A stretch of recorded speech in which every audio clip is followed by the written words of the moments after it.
Well, about a year and a half ago, Davenport announced that they were being considered for a new Meta data center. But not everyone is on board. Drew Coffey shows us why one resident worries that the project could cost the community more than it gives back.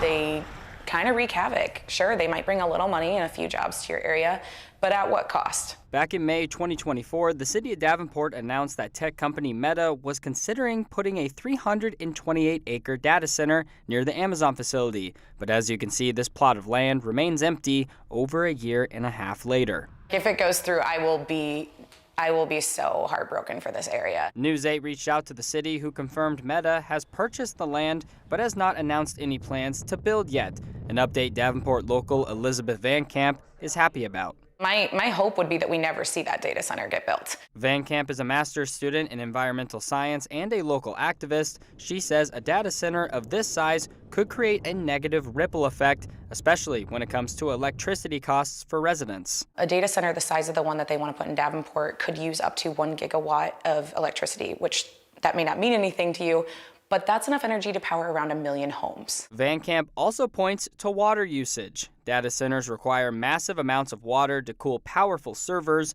millions of gallons every day. That's water that's coming out of our watershed, and once it evaporates, which around 80% of it will, we don't get it back. And we already are running low on this planet of fresh water, so we really can't afford to lose that. The city says the project would bring 35 new jobs and at least $800 million in capital investment. In addition, Van Camp believes would do very little to benefit the local economy long term. Barely any money is going to go into our local economy from it, and so for such a big investment and for such a big risk to our health and our environment, it feels a little bit like our city is selling us out, and I don't think that's fair. In Davenport, Drew Coffey, WQAD News 8. Now, we also reached out to Meta and the Iowa Economic Development Authority to learn of any updates on this project. We're still waiting on a response. But throughout Iowa, there are over 100 data centers that are already built. The closest is the Bluebird Quad Cities data center in Bettendorf.